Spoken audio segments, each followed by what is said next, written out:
단물에 단물을 내지 못하느니라. 아멘.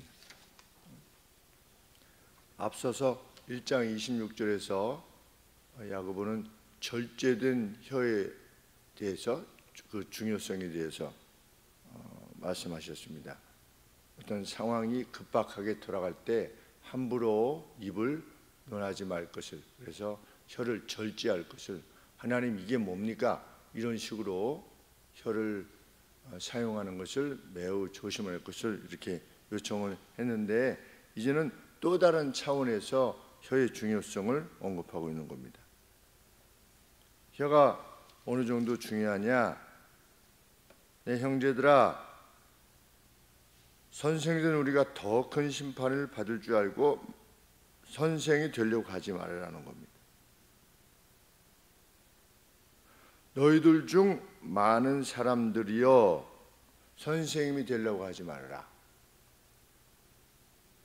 다 선생님이 되려고 하지 누가 선생님이 되려고 안 하겠습니까? 그런데 누구든지 내가 한 말을 상대가 받아들이기를 원하지 않겠습니까? 누구든지. 그런데 너희들 중에 많은 사람들이 선생님이 되려고 하지 말아라. 왜? 그 말에 대한 심판이 있기 때문이다. 특별히 선생이 말에 대한 심판을 더 많이 받게 되는 겁니다. 왜냐하면 혀의 이 영향력 때문에, 혀의 영향력 때문에 사람이 살고 죽기도 하기 때문에. 대부분 우리 무슨 오은영 그분인가요? 보면 다 무엇이 관계된 겁니까? 다 말에 관계된 거예요. 애도 문제가 말이고, 엄마나 아빠도 문제가 말이고, 그러니까 말로 소통하게 되어 있는데 이 말에 의해서 영향을 받게 되죠. 그런데 말을 잘못 사용하면 사람이 죽는다는 겁니다. 푸틴이 명령해서 러시아 이 전쟁이 시작된 거죠. 말이 없으면 할 수가 없지 않습니까? 가령 예를 들면. 근데 가르치는 것은 누구에게 일생에 영향을 미칠 수 있다는 것. 누가 나쁜 짓을 하려고 하는데 옆에서 괜찮아. 누가 옆에서 친구가 이혼을 하려고 그러는데 옆에서 야, 너 그러면 이혼하면 되겠냐? 너가 이런 점에서 이렇게 좀 해주지 않겠냐? 그게 아니라 이혼해. 이혼하면 더 자유해. 얼마나 재밌는데. 만약에 옆에서 그렇게 하면 그건 정말 악을 행하는 거라는 겁니다. 그것도 일종의 티처죠, 옆에서. 네. 현재적으로 그런 자가 있기 때문에 제가 말씀을 드리는 겁니다. 현실적으로 지금도 이 순간에 누가 어떤 가정이 깨지려고 그러는데 그 옆에서 부추기는 자들이 있기 때문에.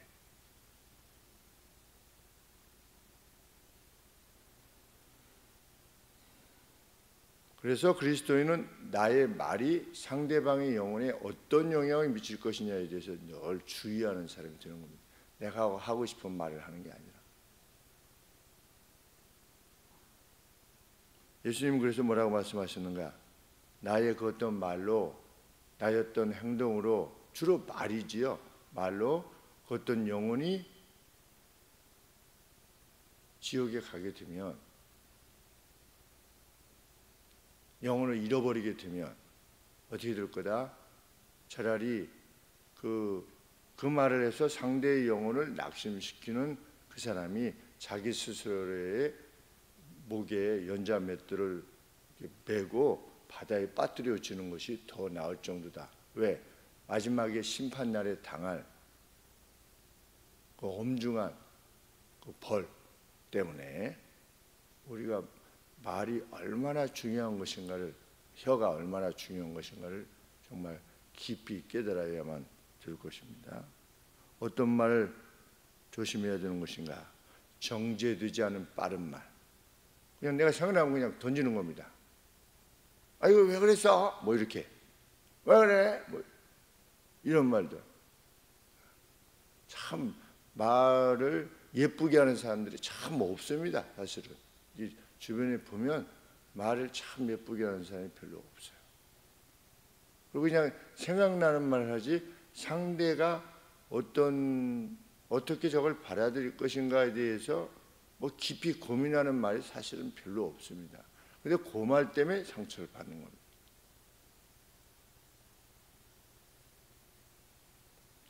진실하지 않은 말, 교활한 말, 남을 비꼬는 말, 정결치 못한 말, 이런 말들.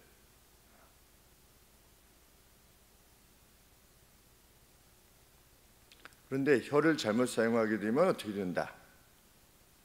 인생을 망치게 된다. 혀를 잘 사용하게 되면 인생을 아주 행복하게 살 수 있는데, 그래서 무엇과 같으다? 말이 재갈 물리는데 재갈이 말의 덩치에 비해서 재갈은 아주 작고 어떻게 보면 말의 무게에 비하면 굉장히 가벼운데, 그 재갈이 말이 나아갈 방향을 결정하는 것처럼 혀가 우리의 인생이 나아갈 길을 결정한다는 겁니다. 그래서 혀를 잘 사용하면 인생길이 평안하다는 겁니다. 근데 못 사용하면 망하는 길로 간다는 겁니다. 그리고 또 다른 비유를 하나 행할 때 큰 배가 있는데 키가 있다는 거죠. 키는 그 큰 배에 비춰보면 아주 조그만데 그 방향타 있죠. 뒤에 이게 붙어 있는. 그래서 이것에 의해서 정해지는 거죠. 앞에서 이렇게 돌리면, 위에서 돌리면 그게 아주 작은 건데도 배가 나아가는 방향을 결정한다는 겁니다. 항공모함도 그렇게 큰 항공모함도 뒤에 키는 아주 작지요. 그 덩치에 비하면. 그것처럼 혀가 우리의 일생을 결정한다. 그것이 3절 4절 말씀입니다. 말을 순종케 하려고 4절에 배를 보라. 지극히 작은 키로 사공의 뜻대로 운전하게 된다. 이와 같이 혀도 작은 것이로되 큰 것을 자랑하도다. 혀 정말 중요하다는 겁니다. 그리고 혀는 마치 무엇과 같으다? 불과 같다는 겁니다. 불. 그래서 제가 던진 말이 별거 아니에요. 그냥 몇 마디 말이에요. 근데 전 인생을 불태우는 겁니다. 조그만 불이 전 숲을 불태우듯이 내가 어떤 행한 말이 그의 인생 전체를 불사를 수 있다라는 것을 마음에 기억해라. 여러 가지로 혀가 절제되어야 되는 이유를 밝히고 있는 겁니다. 그리고 마지막으로 7절 8절 말씀에 혀는 누구도 자랑할 수 없다. 왜? 좀채로 길들여지지 않는다. 결코 길들여지지 않는다는 거. 우리 담배 피운 사람은 담배를 끊는 게 아니라 담배를 참는 거랍니다.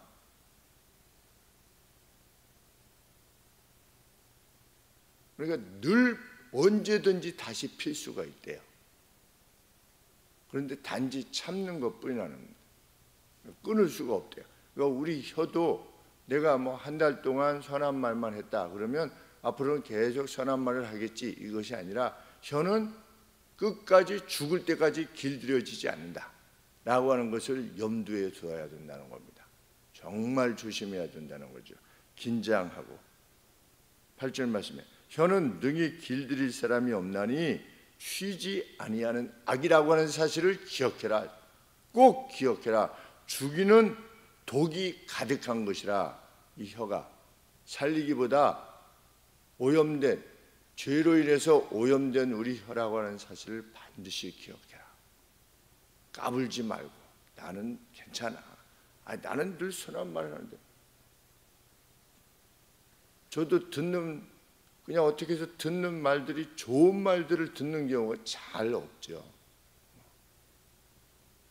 격려가 되는 말, 그 말 들었을 때 힘이 나는 말, 그런 말 참 듣기가 어렵습니다. 우리 집사님, 권사님들 생각해 보실 때 나는 일생을 살면서 어떤 좋은 말을 들어본 적이 있는가 한번 기억해 보시면 아마 10번도 채 안 되실 수 있습니다. 내가 기억나는 좋은 말, 그때 내가 참 기분이 참 좋았고 참 큰 격려가 됐다. 누가 그때 이렇게 해주셨는데 그 말 듣고 참 기분이 참 좋아졌다. 이런 경험이 얼마나 있나 한번 생각해 보면 나머지는 다 쓸데없는 말들인 겁니다. 그냥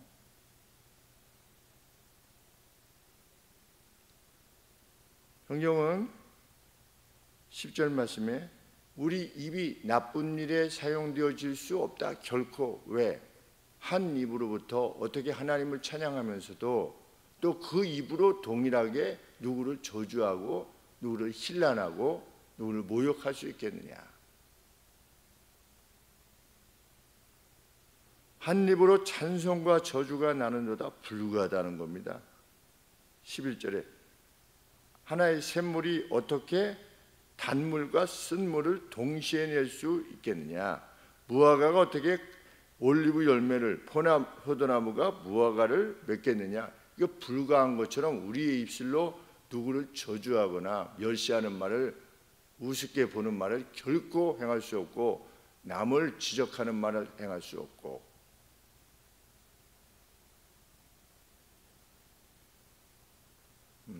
참 낙심케 하는 말들은 그런 말들이죠. 이 교회는 이게 틀렸고 저게 틀렸고, 그리고 이게 부족하고 저게 부족하고, 그것이 어떤 그 제한이 아니라 어떤 비난이 되어질 때 그런 것들이 낙심케 하죠. 목사의 말도, 목사의 어떤 심령도 참 낙심케 하죠. 좋은 말만 하는 것이 아니라 어떤 제한이 되어야 됩니다. 우리의 말은 혹시 누가 무엇을 잘못했을 때 그것에 대해서 제한이 되어야 됩니다. 제한. 당신이 이러이러한데 이러이러한 것이 어떻겠습니까? 이것이 더 나은 방향이 아니겠습니까? 이렇게 물어야지. 그거 그렇게 하면 되겠어? 라든지, 왜 자꾸만 당신은 이런 식으로 해? 내가 얘기했는데 왜 당신은 그런 식으로 하는 거야? 이거는 제한이 아닌 겁니다.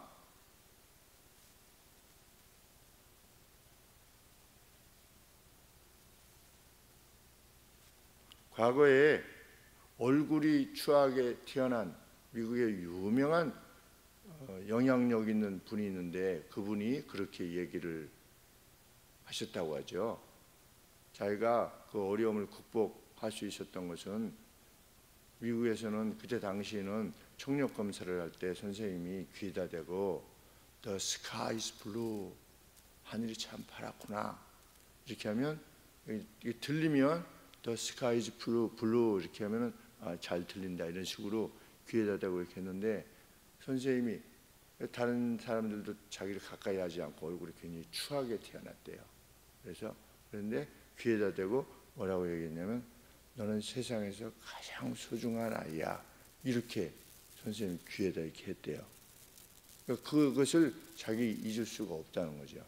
그 말이 자기를 위지하게 하고 힘을 내게 하고 해서 성장해서 그렇게 미국에서 아주 영향력 있는, 제가 그때 얼핏 듣기로는 여자분이라고 들었던 것 같은데,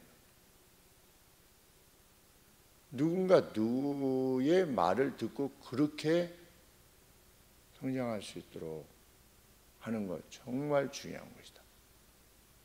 저도 늘 말씀드리지만 고등학교 1학년 때 정윤 선생님이 너는 큰 인물이 되어야 된다 이승아, 여기 전금 가시면서 하신 마지막 말씀, 그 말씀이 기억이 나는 겁니다.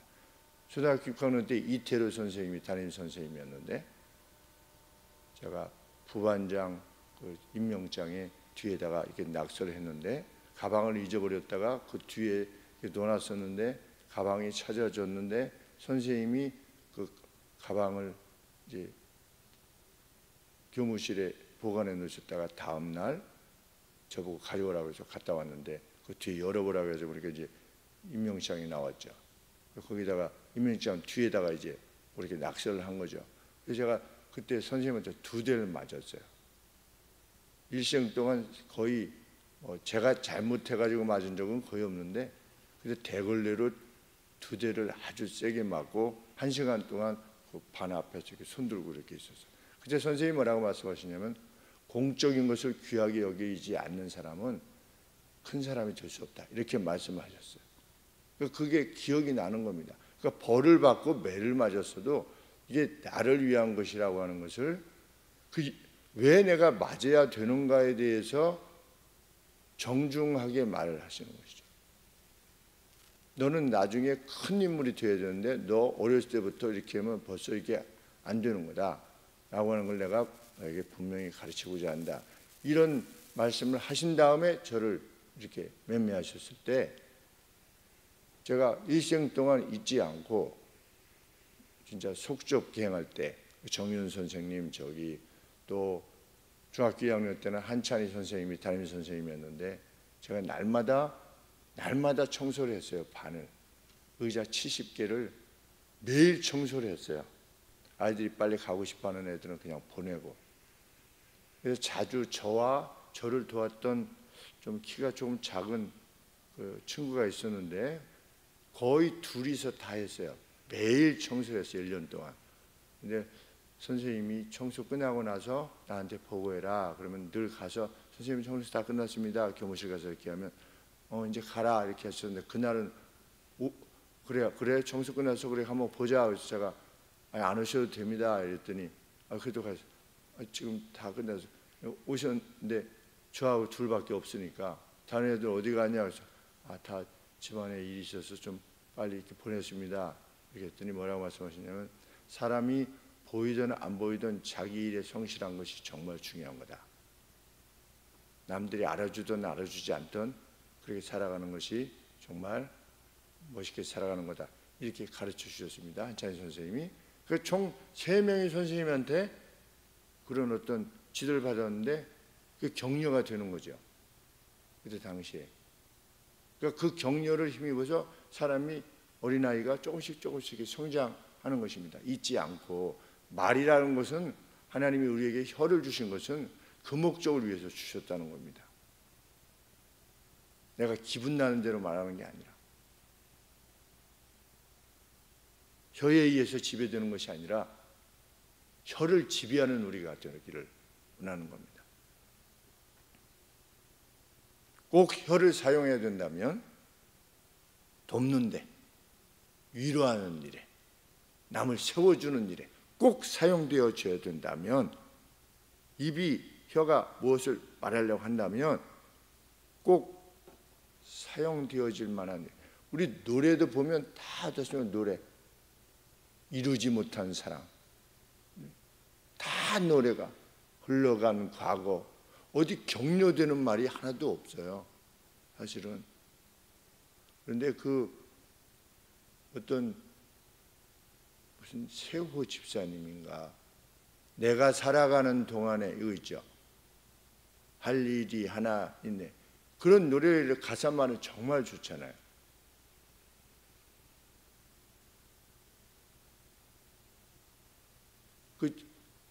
모르겠어요. 그분이 어느 정도 신앙이 분명하신지 잘 모르겠지만 그때 당시에는 제가 집사님이라고 들었거든요. 기타 가지고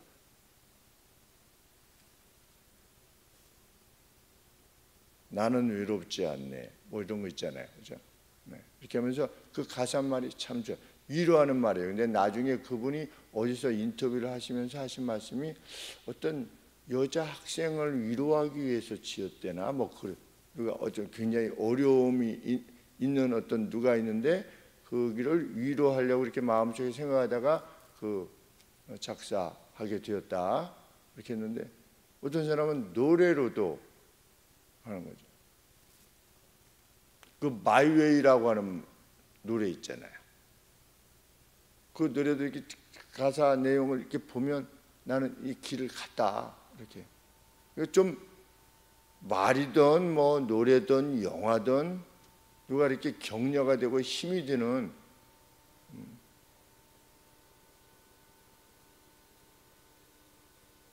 그런 일에 우리의 혀가 사용되어질 수 있도록.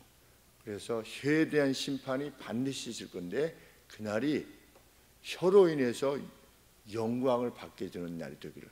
단지 심판의 날이 우리에게 두려운 날이 아니라 우리가 사용했던 혀의 영향력으로 말미암아서 심판의 날에 참 영광을 얻게 되는 우리가 되기를. 너 그때 그 말했지. 그 말이 그 누구로 하여금 이렇게 하게 했어. 그리고 나중에 알게 되겠죠. 너 그때 그 말했지? 너 그때 그 말 때문에 그 사람이 너 교회를 떠난 거야. 그럼 얼마나 무섭겠습니까? 그래서 지금 지옥 간 거야. 그때 너한테 이게 시험 받고 이렇게 돼가지고 지금 교회를 떠나서 가게 된 거야. 네 책임이야 이거 라고 하게 되면 얼마나 무서운 일이 되겠습니까? 그런데 너 그때 너는 그냥 한번 격려했지만 그 격려를 안고 그가 일생을 살았어. 너 그때 참 잘했다. 이런 칭찬과 영예가 돌려지는 그날이 되기를 소원합니다. 기도하겠습니다. 하나님의 아버지, 정말 쉬지 않는 악의 세계라고 하는 것, 불의의 세계라고 성경이 말하고 있는 바와 같이 결코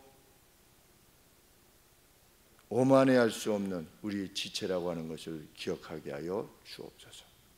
오직 교화를 위하여서만 사용되는 저희 혀가 되게 하여 주시고 살리는 일에만 사용되게 하여 주시기를 원합니다.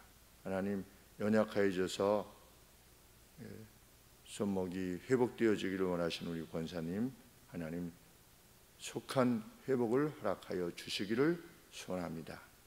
또 몸이 연약하여서 하나님 앞에 구하는 우리 오지양 집사님, 하나님 기억하여 주시고 강건함을 주시옵소서. 우리 정진경 중구 변호사 아버지 불쌍히 여겨 주시고 하나님 의식을 회복할 수 있도록 도와주시고 간절한 기도 가운데 저희가 이전에 강중순 성도님에게 그렇게 행하였듯이 하나님의 이름으로 간구할 수 있는 그 시간을 허락하여 주옵소서. 간절히 기도하게 하여 주시고 주의 능력을 드러내 주사 그의 어려움을 알고 있는 모든 이들이 주의 능력이 주의 자비가 어떠한 것임을 깨닫게 되는 놀라운 역사가 일어날 수 있도록 하나님 여전히 오늘도 하나님은 자비한 주로 능력의 주로 살아계심을 확인하게 되는 귀한 역사가 있게 하여 주시고 이를 위하여 간절히 기도로 준비하게 하여 주옵소서. 예수님의 이름으로 기도합나이다. 아멘.